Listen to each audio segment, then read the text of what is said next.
Assalamualaikum warahmatullahi wabarakatuh.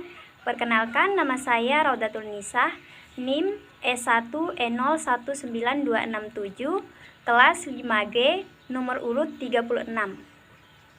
Adapun tujuan saya membuat video ini yaitu untuk memenuhi tugas ujian tengah semester mata kuliah pembelajaran Bahasa dan Sastra Indonesia. Adapun pertanyaan pertama yaitu konsep belajar dan pembelajaran bahasa Indonesia sekolah dasar.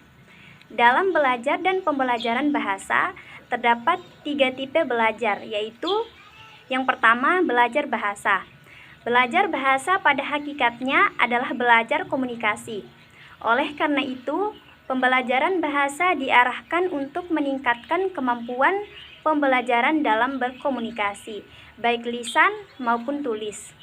Hal ini relevan dengan kurikulum 2004, bahwa kompetensi pembelajaran bahasa diarahkan ke dalam 4 subaspek, yaitu membaca, berbicara, menyimak, dan mendengarkan.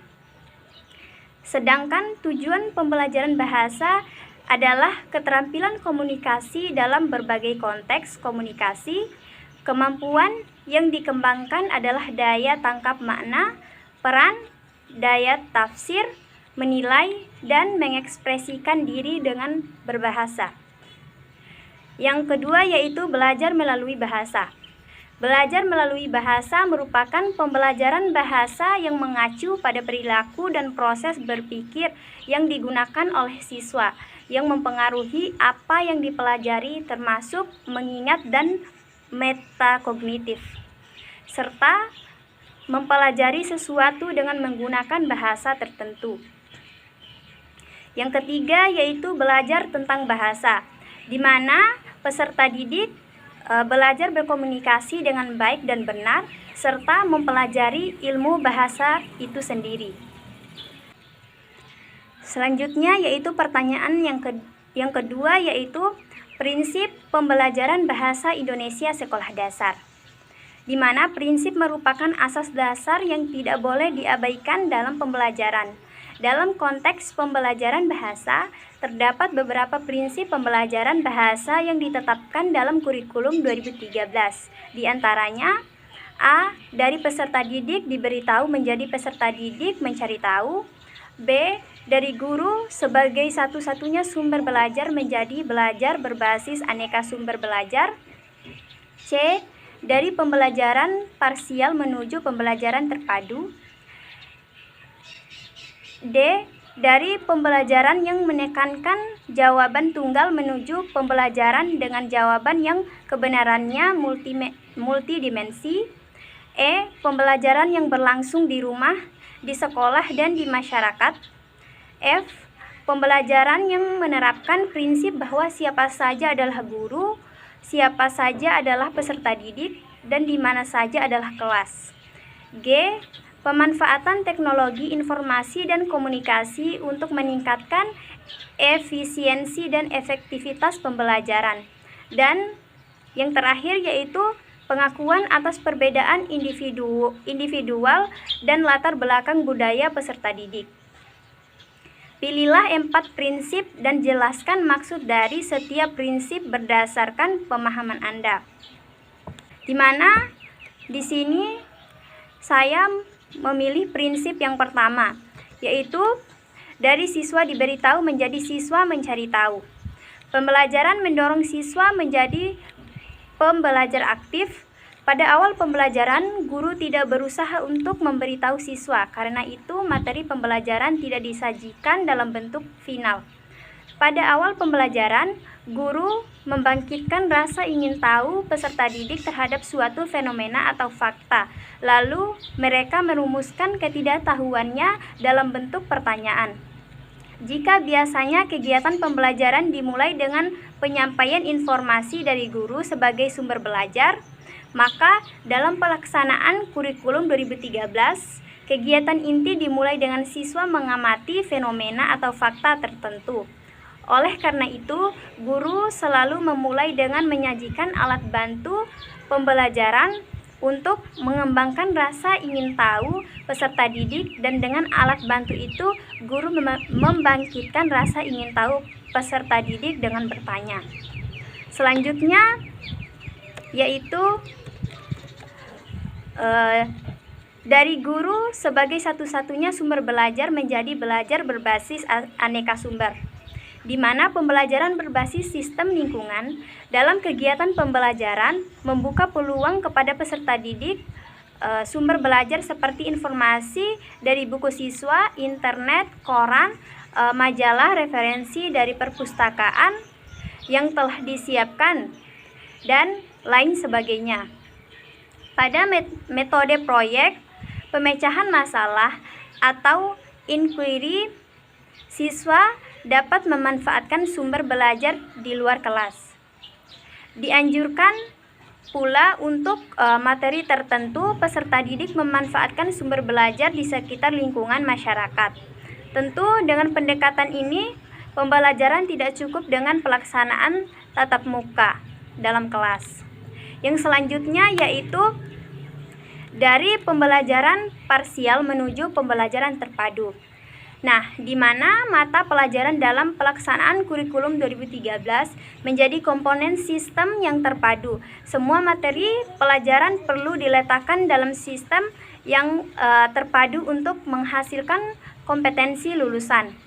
Oleh karena itu, guru perlu merancang pembelajaran bersama-sama, menentukan karya peserta didik bersama-sama, serta menentukan karya utama pada tiap mata pelajaran bersama-sama, agar beban belajar peserta didik dapat diatur sehingga tugas yang banyak, aktivitas yang banyak, serta penggunaan waktu yang banyak tidak menjadi beban belajar terhadap perkembangan peserta didik. Dan yang keempat yaitu pengakuan atas perbedaan individual dan latar belakang budaya peserta didik. Nah, di sini terbagi menjadi beberapa komponen, yaitu yang pertama, perkembangan intelektual, di mana kemampuan belajar terutama memahami dan menggali materi dari informasi masing-masing peserta didik tentu tidak sama. Ada peserta didik yang cepat belajar dan mampu memahami materi, ada juga peserta didik yang lambat dan perlu dibimbing secara bertahap dalam belajar. Yang kedua yaitu kemampuan berbahasa, lebih tepatnya lagi komunikasi atau berbahasa di sini bukan hanya hubungan interaksi antara guru dengan peserta didik saja, namun juga komunikasi peserta didik dengan materi dan informasi pelajaran, bahan ajar, media pembelajaran, serta komponen-komponen pembelajaran yang terlibat lainnya. Yang ketiga yaitu latar belakang pengalaman, di mana peserta didik atau peserta yang pernah mendapatkan informasi yang relevan terhadap suatu materi akan lebih cepat memahaminya, bukan hanya dalam hal materi, namun juga gaya belajar, metode pengajaran, serta hal-hal yang diperlukan dalam pembelajaran. Yang keempat yaitu gaya belajar.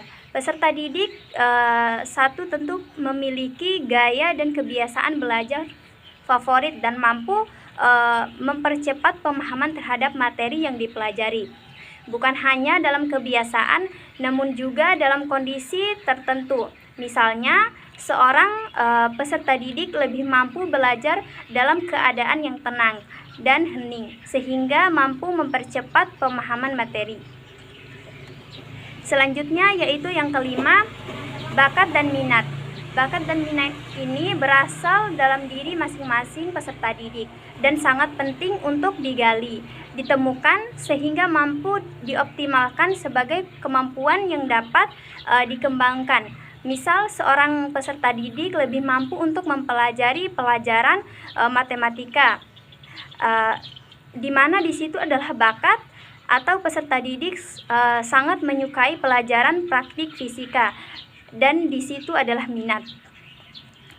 Selanjutnya yaitu yang keenam, kepribadian, di mana kepribadian merupakan reaksi atau tanggapan terhadap sikap dan cara-cara mengajar yang dilakukan guru. Kepribadian ini juga sangat terkait dengan sifat dasar masing-masing peserta didik. Peserta didik yang pemalu misalnya biasanya akan lebih pasif untuk terlibat dalam interaksi dengan komponen-komponen pembelajaran terutama dengan guru. Selanjutnya yaitu pertanyaan nomor 3. Pendekatan, metode, dan strategi pembelajaran bahasa Indonesia sekolah dasar, di mana salah satu pendekatan pembelajaran bahasa yaitu pendekatan konseptual, yang dimana guru diharapkan dapat mengajak peserta didik belajar sesuai konteks.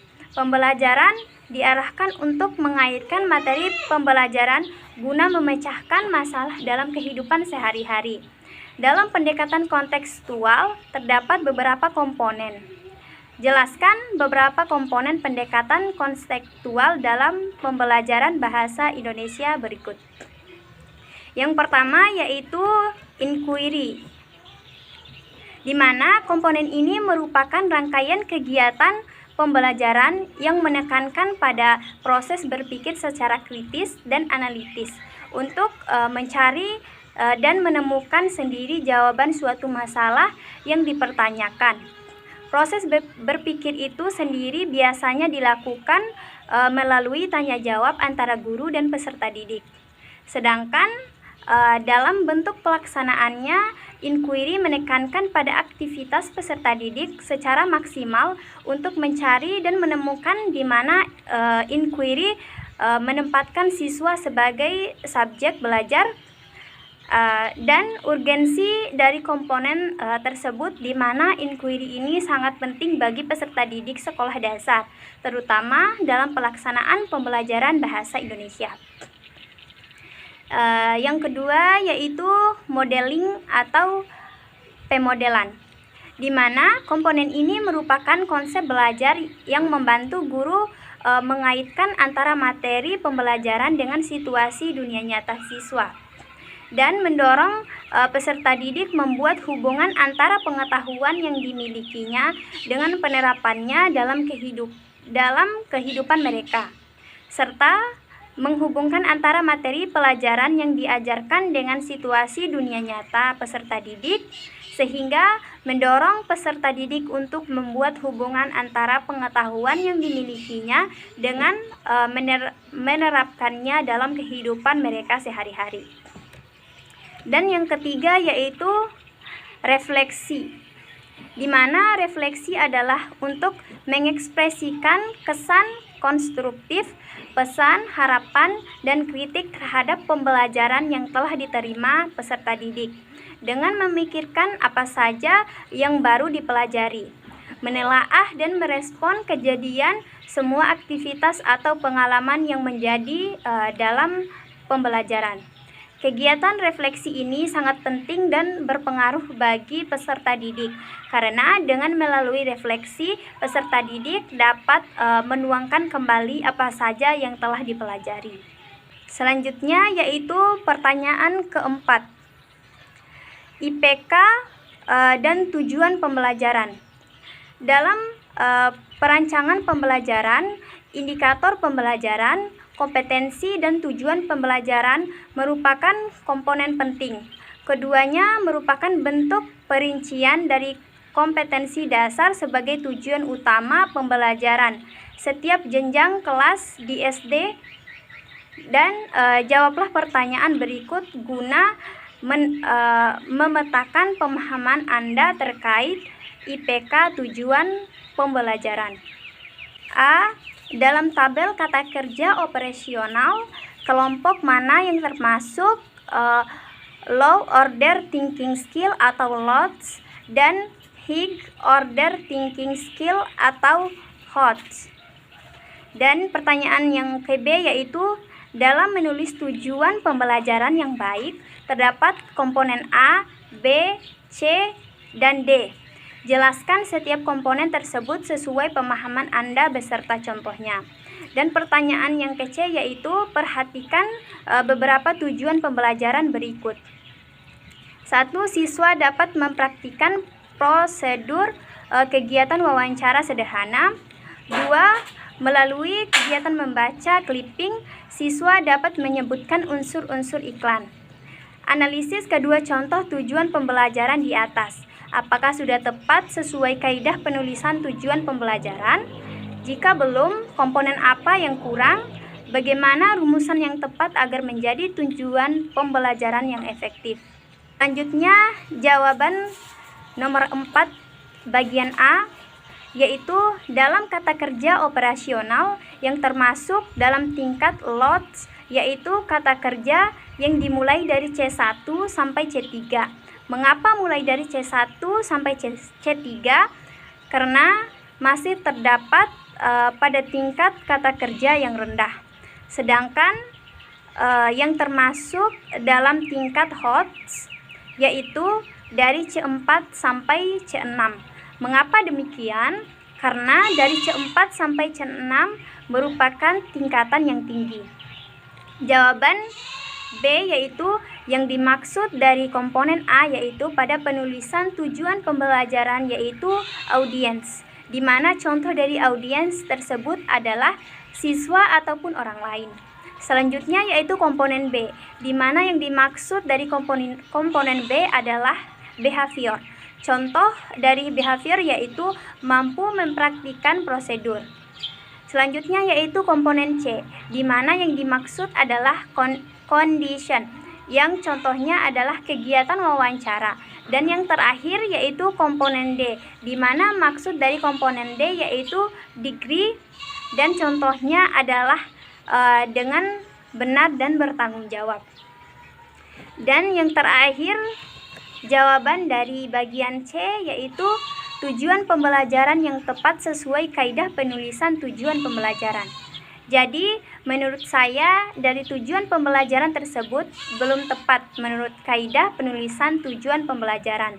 Sedangkan yang dapat saya analisis yaitu yang pertama, melalui kegiatan diskusi, siswa dapat mempraktikkan prosedur kegiatan wawancara secara sederhana dengan benar dan bertanggung jawab.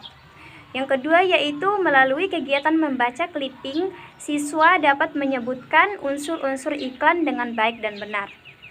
Itulah penjelasan dari saya. Wassalamualaikum warahmatullahi wabarakatuh.